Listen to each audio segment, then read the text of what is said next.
favorite moon, a crescent, with a star shining bright beside it.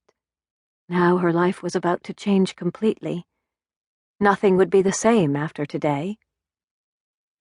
Her mother unfolded a white lace dress and held it up for Josephina to see. "This is the dress my mother made for me when I got married. Now you will wear it." Josephina fingered the fine lace.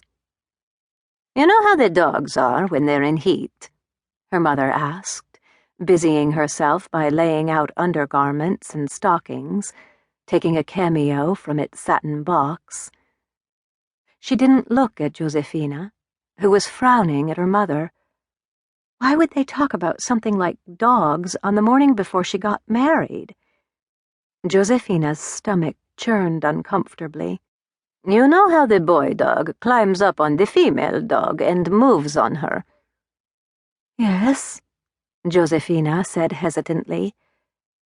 "All of God's things do that, Josephina. That's how we reproduce."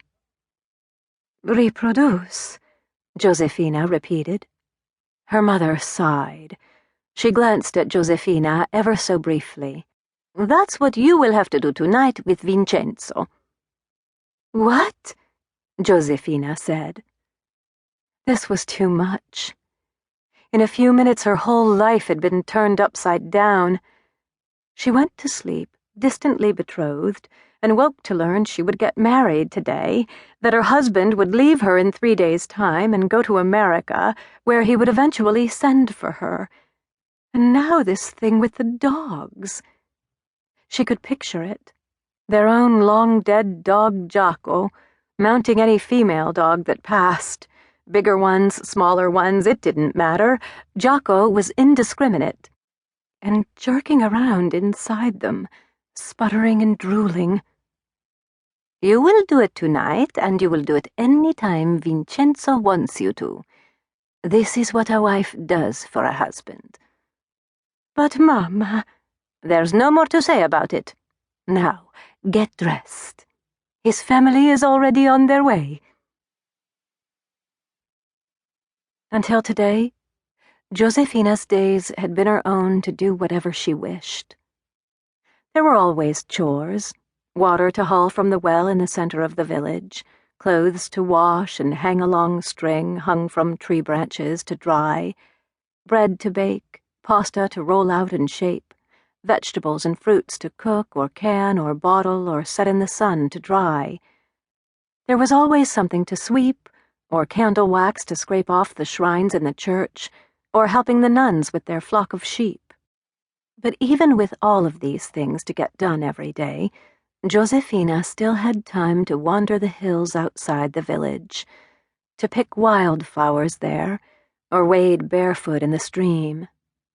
"She's too dreamy," people told her mother. "She has her head in the clouds." But her parents indulged her, buying her paper and colored pencils so she could make pictures, and even letting the nuns teach her to read. But standing here in the too tight lace dress— "Hold your breath," her mother had ordered, so that she could button all the tiny pearl buttons that ran up the back, with the silk stockings held up by garters that dug into her thighs, and the shoes a size too small. Josephina realized that if she let it, this marriage would ruin her life. She would no longer be able to draw with her colored pencils if her husband decided he wanted to have his way with her. She would no longer be able to walk in the cool stream, letting the hems of her skirts get wet and muddy. She would live far away in America. This last thought made her throat tighten. Below her, she heard voices, loud and celebratory, shouts of "Salute!" and the clinking of glasses. She smelled pork roasting, onions frying, sweet things baking. Josephina sat stiffly on her bed and unbuttoned the shoes. In her tight dress it was hard to move, so it took her a long time, grunting and sweating, to finally get the shoes off. Then she unfastened the garters and slid the silk stockings down her legs. She had climbed out her bedroom window many times, but it was difficult in her wedding